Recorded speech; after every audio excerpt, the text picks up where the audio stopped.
The Defiance rises.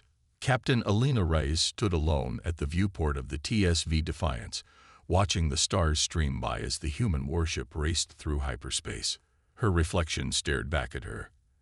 Amber eyes set in a face framed by close-cropped black hair, the silver commander's pins on her collar catching the light. The Defiance was humanity's flagship, the most advanced vessel Earth had ever built, and yet the Galactic Council considered it barely more than a primitive curiosity. "Captain," First Officer Maya Chen's voice broke the silence. "We've received the full docket from the Council. The charges are extensive." Elena turned from the viewport, her expression neutral despite the anger simmering beneath. "Let me guess, expansion violations, technology restrictions, and failure to submit to inspections.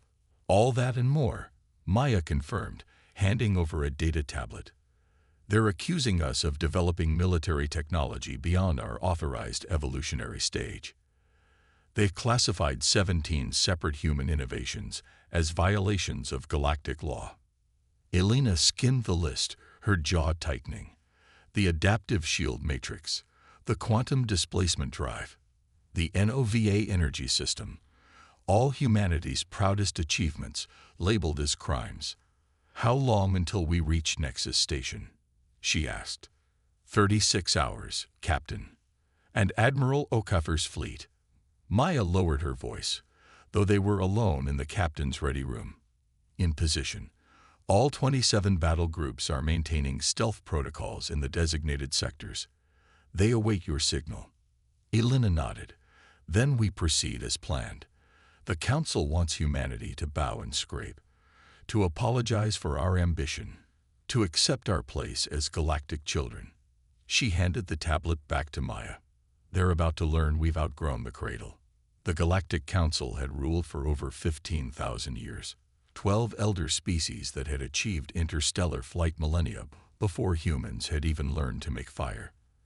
They controlled the hyperspace lanes, the resource-rich planets, the flow of technology throughout the galaxy. They decided which species could expand, which technologies were permitted, which worlds belonged to whom. Humanity had been discovered 2 centuries ago, their first primitive interstellar ships stumbling into Council space. They'd been granted 3 star systems, a generous allocation for such a young species. They were forbidden from expanding further, forbidden from developing certain technologies, forbidden from challenging the cosmic order. At first, Earth's governments had accepted these terms. Better to have 3 systems than none at all. Better to exist under Council restrictions than to face extinction. But humans had never been good at staying within boundaries set by others. The Defiance's bridge hummed with nervous energy as they approached Nexus Station. The massive structure hung in space like a metallic snowflake, each of its 12 great arms representing one of the elder species. Thousands of ships surrounded it, from massive dreadnoughts to tiny shuttles, a display of the Council's collective might. "We're being hailed," Communications Officer Raj Patel announced. "They're ordering us to power down weapons and shields and prepare for boarding and escort." "Acknowledge their hail," Elena said, standing from her command chair. "But maintain all systems. They can inspect us when we dock." Raj's fingers danced over his console. "They're insisting, Captain." The Valerian delegation is especially colorful in their demands. "The Valerians can wait," Elena replied. She turned to her tactical officer. "Lieutenant Jackson, what's our escort look like?" 6 Council warships, Captain, Lieutenant Jackson replied, her eyes on her tactical display.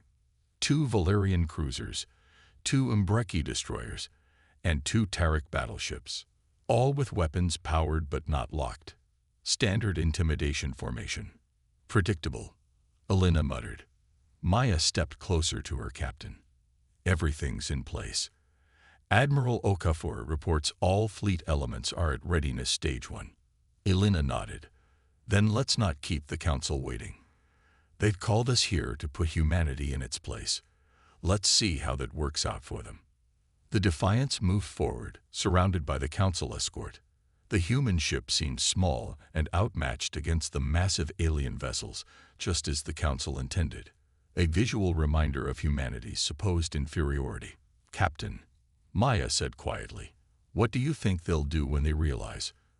Alina's lips curved in a slight smile. "Most likely panic. Then threaten. Then, if we're lucky, finally listen." Nexus Station's docking bay was enormous, designed to accommodate vessels much larger than the Defiance.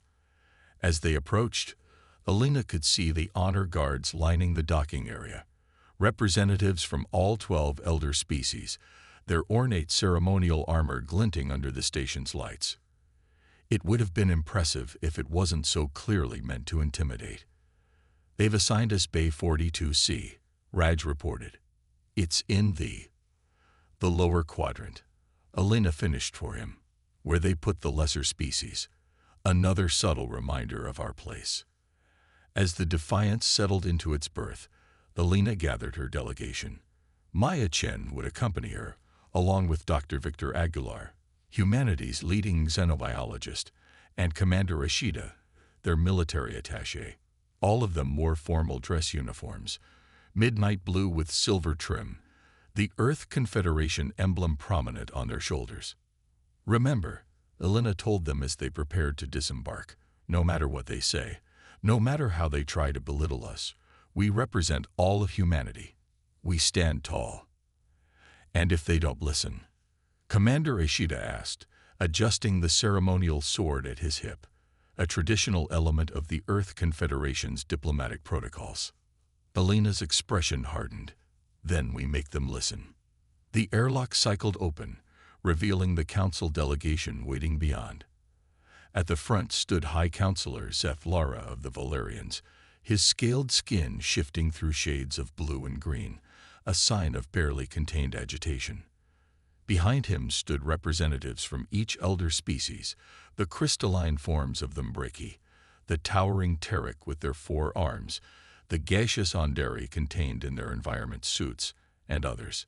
"Captain Reyes," Zethara's voice was melodious but cold. "You are late. The Council does not appreciate being kept waiting." Alina stepped forward, standing eye to eye with the Valerian. "High Counselor, the Defiance arrived precisely on schedule. Perhaps your timepieces need adjustment." A ripple of shock passed through the delegation. No lesser species spoke to a High Counselor in such a manner. Zethara's scales flashed crimson, a sign of anger, before settling back to a diplomatic blue. "You have been summoned to answer grave charges, Captain. Your species stands accused of multiple violations of Council law. Your presence here is not as an equal, but as a defendant." "I understand completely why we're here, Counselor," Alina replied calmly. "Shall we proceed to the chamber? I believe the full Council is waiting." The delegation turned and began leading them through Nexus Station's vast corridors. As they walked, Alina activated her ocular implant, accessing the station's public network and overlaying tactical information on her visual field. Security checkpoints, patrol routes, command centers, all appearing as ghostly outlines in her vision. "They've increased security by 300%, she subvocalized to Maya, whose own implants would pick up the transmission. "Tripled the number of guards. They're nervous." "As they should be," Maya replied silently. The Galactic Council chamber dominated the heart of Nexus Station. A vast amphitheater with 12 tiers rising around a central floor. Each tier represented one elder species, with the most powerful, the Valerians, the Mbreki, and the Terek, occupying the highest positions. Lesser species were permitted observer status on the ground level, standing rather than seated, another reminder of their inferior status. Thousands of beings filled the chamber, representatives from hundreds of species, all gathered to witness humanity's judgment.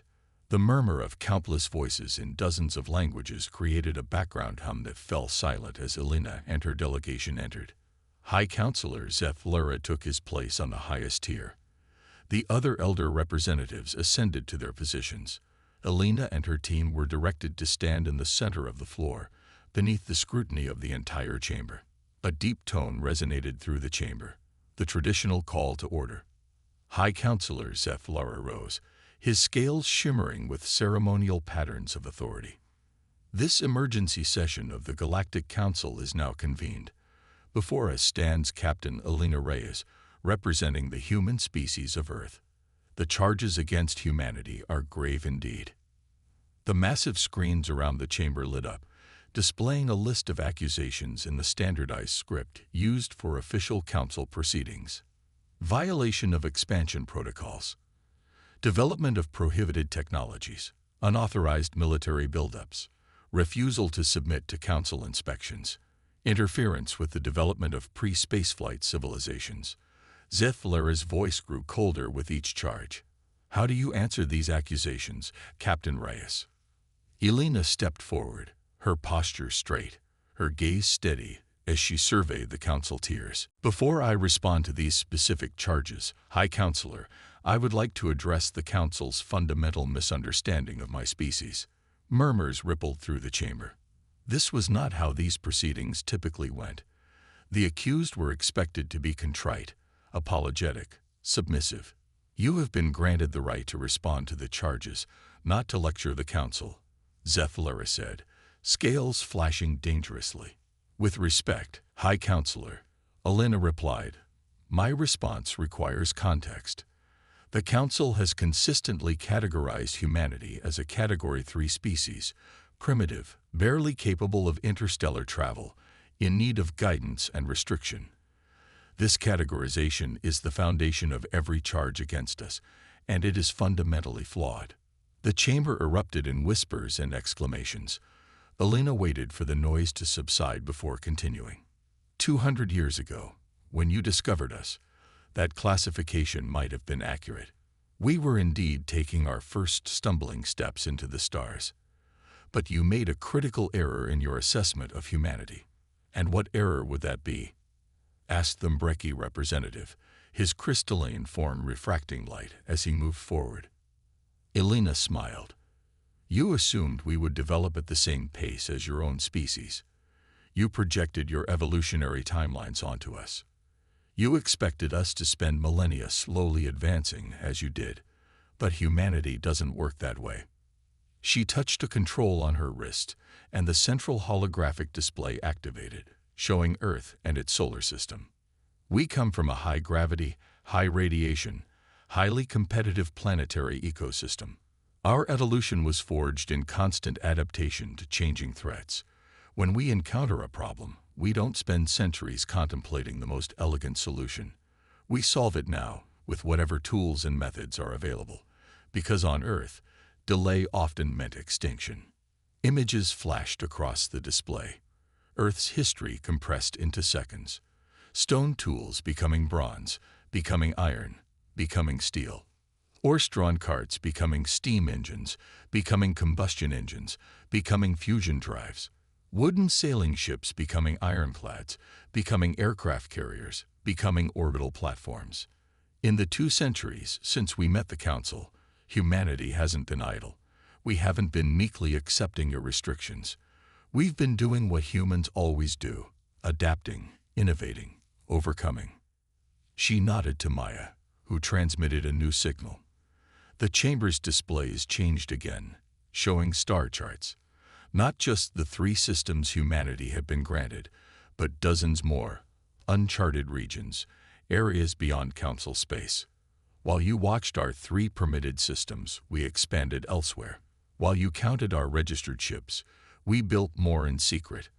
While you monitored our official technology development, our brightest minds worked beyond your sensors. The Council chamber had gone completely silent. Even the elder species representatives seemed stunned by Alina's directness. So, to answer your charges, High Counselor, yes, humanity has expanded beyond our allocation. Yes, we have developed technologies you consider restricted. Yes, we have built military forces you did not authorize. But we did so not in defiance of galactic law, but in pursuit of our fundamental right to exist and grow as a species. Zeth'Lara's scales had gone pale, a sign of shock or fear among Volarians. You admit to these violations openly. Do you not understand the consequences? I understand them perfectly, Alina replied, her voice carrying through the silent chamber. The question is, do you? She touched her wrist control again, sending a specific signal, the trigger Admiral Okafor had been waiting for. Throughout the Nexus system, stealth fields simultaneously deactivated. On every display in the Council chamber, sensor readings spiked as hundreds of human ships suddenly appeared, surrounding the station, positioned near critical hyperspace junctions, emerging from behind moons and asteroids. Not the primitive vessels the Council believed humans capable of building, but advanced warships with technology that shouldn't have been possible for a Category 3 species. The chamber erupted in chaos. Council representatives shouted in alarm. Security forces rushed to combat positions. Warning klaxons blared throughout the station. Through it all, Captain Alina Reyes stood calmly in the center of the floor, waiting for order to be restored. The first phase of humanity's plan was complete. Now came the hard part, convincing the Galactic Council that rather than attempting to crush humanity, they should welcome them as equals. As the pandemonium continued around her, Alina caught Maya's eye and gave a small nod. Whatever happened next would determine the future not just of humanity, but of galactic civilization itself. Humanity unveiled. The Galactic Council chamber took nearly 20 minutes to return to order. Security forces had established defensive positions around the chamber's perimeter. Emergency communications filled every channel as the elder species coordinated their response to the sudden appearance of the human fleet. High Counselor Zeph Lurer remained standing at his podium, his scales cycling through colors of alarm and anger. When he finally spoke, his melodious voice had taken on a harsh edge. Captain Reyes, this display of military force constitutes an act of war against the Galactic Council. Order your vessels to stand down immediately or face the consequences. Alina's expression remained calm. This is not an act of war, High Counselor. This is a demonstration of capacity. If humanity had wanted war, we would not be having this conversation. She gestured to the tactical displays showing the human fleet. Our ships have taken no aggressive actions. They have targeted no weapons. They have simply revealed themselves. A distinction without difference, hissed the Terran representative, his forearms gesturing in agitation. You threaten this station, the very heart of galactic governance. If I may, Maya Chen stepped forward, addressing the Council for the first time. Your own sensor data will confirm that our vessels maintain defensive postures only. Furthermore, our fleet represents only a fraction of humanity's total strength. This statement sent another wave of murmurs through the chamber. Alina took advantage of the moment to advance her position. Counselors, representatives of the galaxy's great civilizations, we stand at a crossroads. Humanity has been contained, restricted, and underestimated since our first contact with the Council. Today, those restrictions end, one way or another. She paused, letting her words sink in. But it is humanity's sincere hope that this revelation leads not to conflict, but to a new understanding between our civilizations. The Mbreki representatives' crystalline form pulsed with light, their equivalent of a skeptical laugh. You surround our station with warships and speak of understanding. You admit to violating our most sacred laws and speak of hope. Your species' arrogance is without equal. Not arrogance, Counselor, Alina corrected. Necessity. When faced with extinction, every alternative is preferable. Extinction. The Ondari representative's translation device conveyed confusion. The Council has never threatened humanity's existence. Haven't you? Alina challenged. You restricted us to 3 star systems with limited resources. You denied us technologies needed for efficient terraforming and colonization. You blocked our attempts to establish trade relationships with other species. For a rapidly growing population like ours, these restrictions amounted to a slow-motion genocide. Dr. Victor Aguilar stepped forward, his scientific authority evident in his bearing. If I may provide context, counselors, Human population dynamics and resource requirements were clearly documented in our initial applications for expansion rights. Our models showed that within 150 years, a time frame we have now exceeded, our assigned systems would be insufficient to sustain our civilization. You were granted what all new species are granted, the Valerian High Counselor insisted. No more, no less. And therein lies the fundamental flaw in the Council's approach, Alina countered. You treat all species as identical units, interchangeable parts in your galactic machine. But we are not identical. Humanity's rate of technological progress, population growth, and adaptive capacity exceeds your standard models by orders of magnitude. She gestured to Commander Ishida, who activated a new holographic display. This chart shows technological advancement rates for various species following their discovery of faster-than-light travel. The Council average is represented by the blue line, a steady, gradual slope upward over thousands of years. The red line represents humanity's actual progress. The human line shot upward at a nearly vertical angle, dwarfing the gradual curves of other species. You built your galactic order on certain assumptions, Alina continued. That younger species developed slowly, that they accept guidance without question, that they will wait patiently for millennia before taking their place among the elder civilizations. Humanity challenges those assumptions. We always have. High Counselor Zephlera's scales had settled into a troubled blue-gray. Even if what you say is true, Captain, it does not excuse your violations of Council law. The regulations exist to maintain order and prevent conflicts over resources and territory. We understand the Council's purpose, Alina acknowledged. But a system that cannot accommodate exceptions is doomed to eventual failure. Today, that exception is humanity. Tomorrow, it may be another species that defies your models. A new voice entered the conversation, the representative of the archivists, one of the oldest elder species. The archivist looked almost human, save for the intricate patterns of light that moved beneath their translucent skin. In 15,000 years of Council history, the archivist said, their voice soft yet carrying throughout the chamber, we have encountered only 3 species with advancement curves similar to humanity's. All 3 were deemed threats to galactic stability. All 3 were contained. The implication hung heavily in the air. Alina's jaw tightened, but she maintained her diplomatic posture. And where are these species now, Archivist? The ancient being's lights dimmed slightly. They no longer exist. The chamber fell silent. Even the most aggressive Council representatives seemed uncomfortable with this admission. So the Council has committed genocide before, Alina said, her voice steady but cold. When faced with species that developed too quickly, that challenged your control, you eliminated them. It was not genocide, the Terran representative protested. It was preservation of galactic order. Those species refused containment.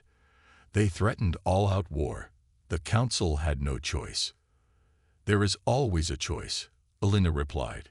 Humanity has made ours. We choose to exist. We choose to grow. We choose to advance. The question before this Council is what choice you will make in response. She stepped forward, standing at the very center of the chamber, all eyes upon her. Will you choose another war, one that, regardless of its outcome, will devastate countless worlds and species? Or will you choose adaptation? Will you recognize that your system, while stable for millennia, must evolve to accommodate exceptions like humanity? Maya moved to Alina's side, presenting a data crystal to the central podium. We have prepared a detailed proposal for humanity's full integration into the galactic community, as equals, not subordinates. It includes territorial agreements, technology-sharing protocols, and security arrangements that protect both human interests and galactic stability. High Counselor Zephlera eyed the crystal with suspicion. You propose to rewrite thousands of years of galactic law because one species refuses to abide by the rules. We propose to improve those laws, Alina corrected, to make them flexible enough to accommodate species like ours without forcing unnecessary conflicts. The atmosphere in the chamber had shifted. The initial shock and anger were giving way to uncertainty. Even some of the elder species representatives appeared to be considering Alina's words. The archivist spoke again. Perhaps there is wisdom in hearing this proposal. The cost of the previous containment wars was substantial. If there exists a peaceful alternative, there is no alternative to council authority. The Terek representative's translator conveyed his outrage. If we show weakness to these humans, every developing species will demand similar exceptions. Not exceptions, Alina insisted. Evolution. Systems that cannot adapt will eventually fail. The Council has maintained stability for 15,000 years, an achievement without parallel. But even the greatest creations require occasional renovation. She looked around the chamber, meeting the gaze of each elder representative in turn. We stand before you not as supplicants, but as equals offering a choice, partnership or conflict, adaptation or stagnation, the future or the past.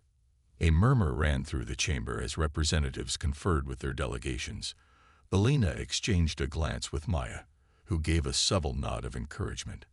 After several minutes of deliberation, High Counselor Zeth-Lura raised his hands for silence. The Council requires time to consider this unprecedented situation.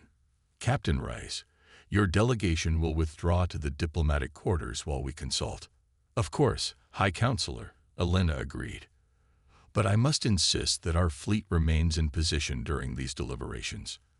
Trust requires verification. Zeth-Lura's scales rippled with irritation, but he nodded. As you wish. The Council will reconvene in 12 standard hours. The diplomatic quarters assigned to the human delegation were luxurious by any standard, a concession to the changed power dynamic. As soon as they were alone, Maya turned to Alina. Do you think they'll accept our proposal? Alina moved to the viewport, watching the massive council fleet arrayed around the station.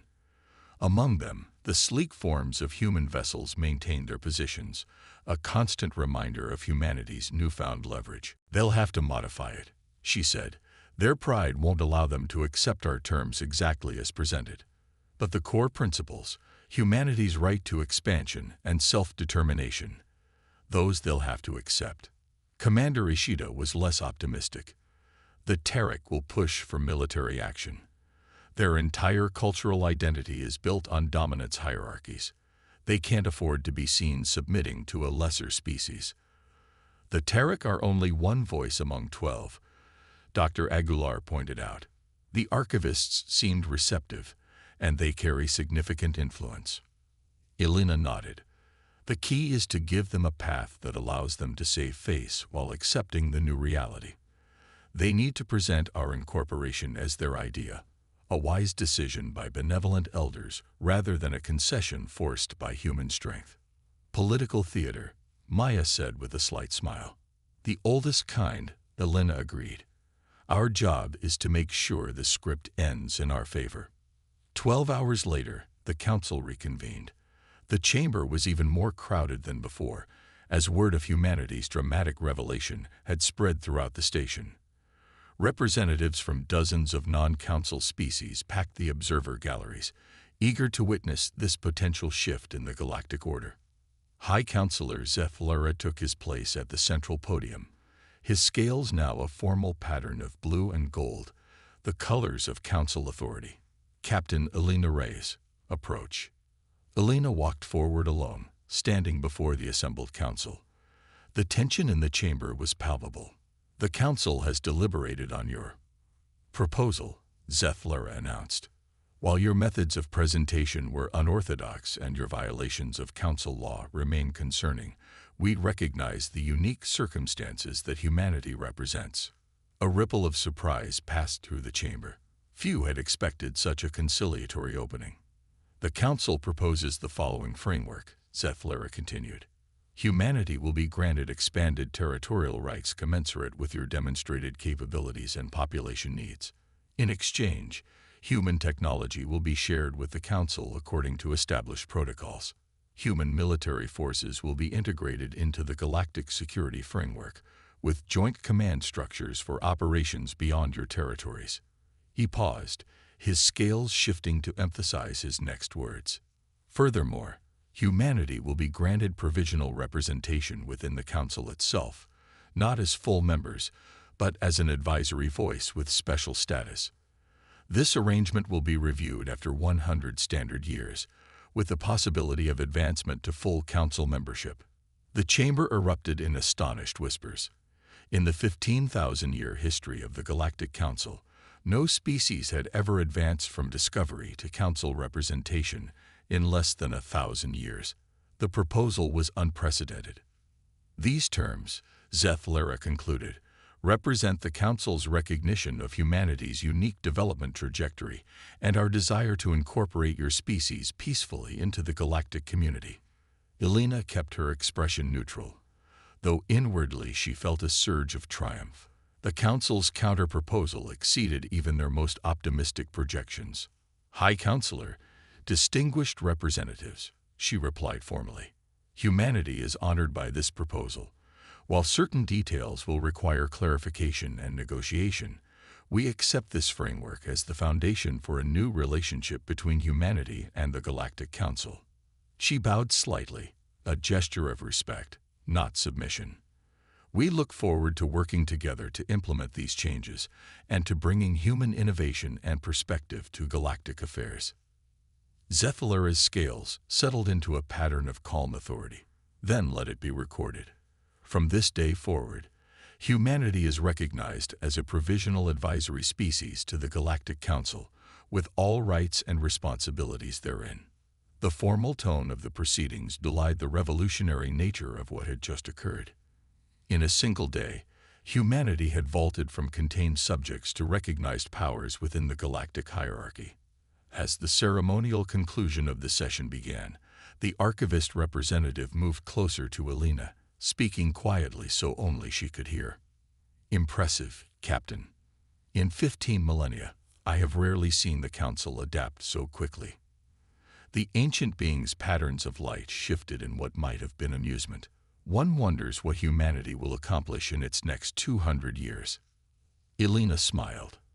"That, archivist, is a story yet to be written." 3 days later, the Defiance prepared to depart Nexus Station. The initial diplomatic frameworks had been established, and teams of specialists would remain behind to work out the countless details of humanity's new status. Captain Rice's presence was now required back in Earth space, where the implications of their new galactic position would need to be explained to humanity's leadership. On the bridge, Elena settled into her command chair, reviewing the final reports from the diplomatic team. Maya took her position at the first officer's station, a satisfied expression on her face.